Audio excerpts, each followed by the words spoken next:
네, 작가님 다음 이야기 해보겠습니다. 네. 다음은 이제 세계 주식시장에 대한 이야기 전반적으로 좀 다뤄볼까 하는데, 먼저 금리와 주식시장의 상관관계. 사실 수많은 투자자들이 요즘 파월의 입만 바라보고 있습니다. 저놈의 금리 인상 도대체 언제 끝날까? 금리와 주식시장의 상관관계에 대해서 어떻게 생각하시는지 의견 부탁드립니다.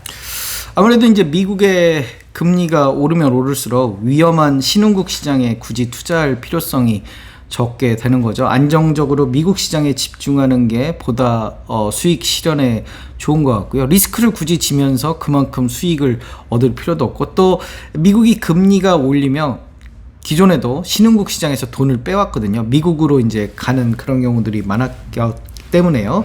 그래서 미국의 어떤 금리가 앞으로도 좀 인상이 된다. 그러면 이 신흥국 시장은 계속 얼어붙는 거고, 반면에 이제 시장이 미국이 금리를 내린다고 하면 그런데 이제 하반기 이후부터는 금리를 동결하거나 내년 가서는 좀 금리를 내릴 가능성이 지금 높아지고 있잖아요. 인플레이션 우리가 수치가 계속 떨어지기 때문에요.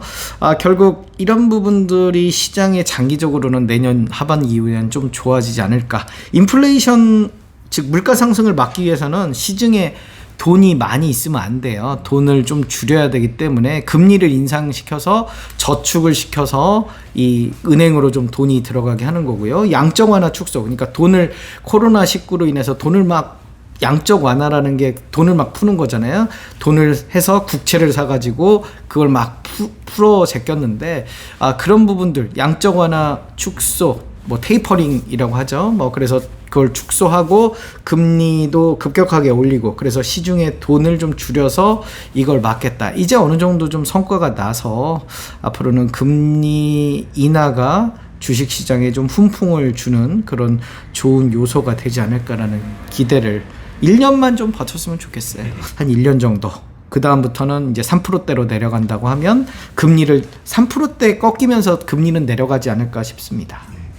그 금리 상승으로 인해서 사실 사람들이 강제적으로 지금 저축을 많이 하게 됐죠.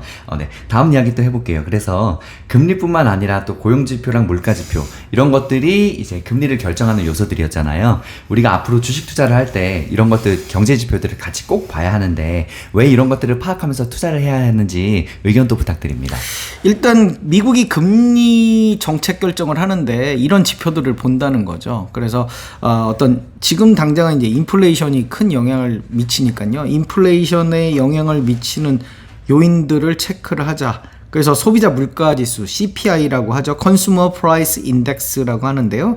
가정에서 소비하는 물건 그리고 서비스 가격의 어떤 변동 추이예요. 그래서 별명이 인플레이션 지수라고도 하는데요. 이 CPI 가격의 어떤 변동성, 최근 들어서 떨어지면서 이 CPI 지수와 미국의 기준금리와 비교를 하면서 어떤 금리의 인상 여부, 5.25%인 미국의 금리와 CPI 이제 어느 정도 엇비슷해졌기 때문에 금리를 더 올리긴 어렵지 않겠느냐, 이렇게 바라보는 거고요.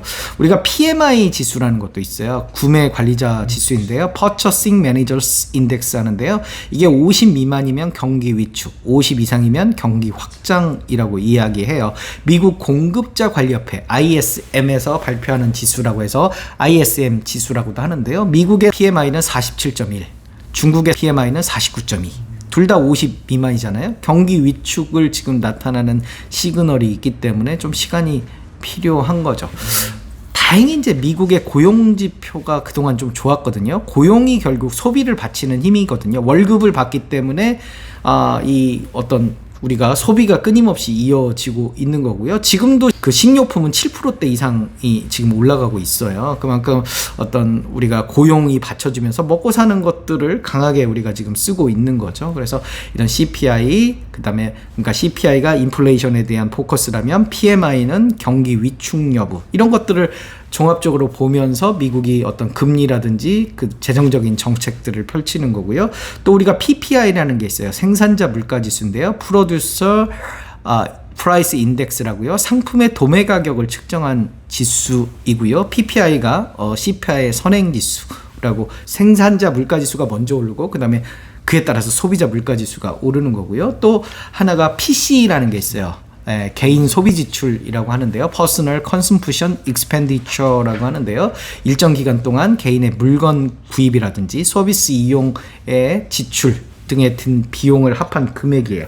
쉽게 말하면 미국 내 개인들이 쓴 돈의 합계액인데요. 토지하고 건물 구입비는 제외를 해요. 그래서 미국 상무부에서 발표를 하는데 이것도 인플레이션 어떤 금리 정책의 중요 지표이기 때문에요. 이런 뭐 CPI, PPI, PCE, 그다음에 PMI 이런 지표들을 종합적으로 보고 우리가 연준에서 기준금리를 올릴 것이냐 이런 정책 등을 발표하는데 영향을 미치는 거죠. 고용지표와 함께요.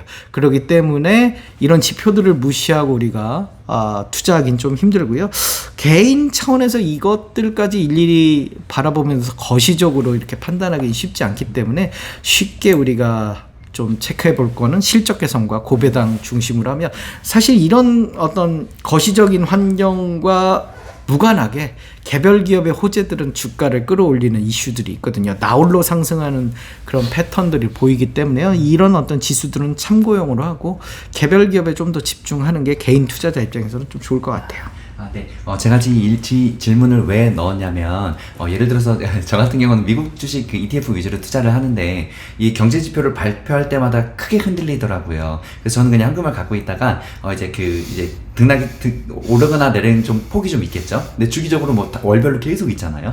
그럴 때 이제 조금씩 꾸준히 저는 투자를 하는 편이거든요. 네, 아무래도 네, 이제 뭐 지수나 이런 부분들, 그리고 어떤 전체적인 흐름의 시장의 어떤 향방을 하는 데는 지금 당장은 인플레이션이 어찌됐든 중요한 지표가 되다 보니까 인플레이션과 관련된 그런 이슈들이 제일 먼저 영향을 미치고요. 앞으로 또 경기의 어떤 침체나 이런 부분들이 중요 이슈가 되면 그 앞서 언급한 뭐 PMI라든지 이런 지표가 조금 더 영향을 미치고 뭐 그런 또 이제 환율이 또 영향을 미칠 때도 있거든요. 그런 다양한 지표들이 영향을 또 주기 때문에 그거에 맞는 우리가 시의적절한 투자 판단을 좀 해볼 필요가 있는 거죠.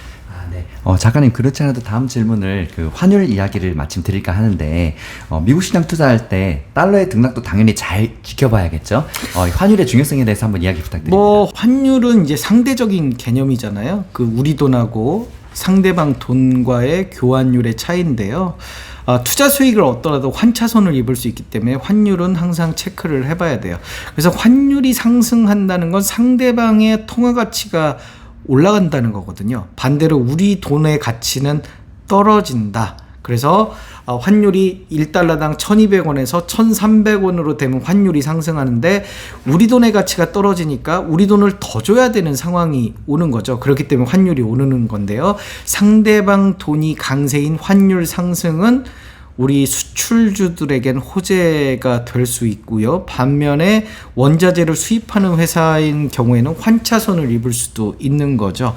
특히 여행 같은 이런 종목들은 환율 상승이 악재가 되는 거죠. 여행의 수요가 좀 꺾이고 이러기 때문에요. 그래서 만약에 미국 주식에 투자를 한다면 우리가 환율에 대한 예측들도 상당히 필요한데 지금은 1달러당 일단 1,300원대 그러니까 미국의 어떤 달러의 강세를 보여주는 거죠. 이게 아무래도 이제 우리의 어떤 그 중국 시장과 우리가 많이 좀 연결이 돼 있잖아요. 우리의 수출의 주력이 중국 시장이고 중국 시장의 좀 상황이 좀 얼어붙다 보니까 우리가 상대적으로 좀 그리고 아무래도 이제 그 미국의 어떤 시장 상황 지금 미국의 어떤 이 상황이 상대적으로 뭐 다른 나라들보다 좀 좋은 그런 상황이 이어지고 있어서요. 그런 부분들이 환율의 강세를 보이고 있어서 지금은 이제 미국 주식에 투자할 때 환율도 좀 고려해 볼 그러니까 1,300원 이상일 경우에는 좀 긴 호흡으로 보면 환율이 좀 떨어질 수 있는 그런 개연성들도 있기 때문에 그러니까 투자 수익은 얻지만 나중에 환차손을 입을 수도 있는 부분들도 있어서 그런 부분들이 조금 고민스러운 그런 타이밍이기도 해요. 그래서 미국 시장에 상장된 ETF를 뭐 공격적으로 투자하는 방법도 있지만 우리 시장에 상장된 그런 미국 시장을 추종하는 ETF 뭐 그다음에 환해지가 됐는지 여부에 따라서 만약에 환율에 대한 좀 지금 환율 상승에 대한 고민이 있다 그러면 환해지가 된 H자가 들어간 뭐 S&P 500 뭐 H 뭐 이렇게 된 그런 뭐 ETF들도 환율 측면에서는 좀 고민해 볼 수도 있겠다. 그런 ETF는 주식 계좌보다는 연금 계좌, 국내 기타형이잖아요. 연금 계좌에서 운영하면서 뭐 이렇게 세금 절세 측면에서 좀 고민해 볼 수도 있겠다라고 말씀을 드려요. 환율에 관한 정보로 우리 환해지 종목들 많이 있죠. 이런 것들을 다양하게 활용하라는 것. 그리고 또 연금 계좌를 활용해서 이런 리스크를 또 줄일 수가 있죠. 네, 알겠습니다.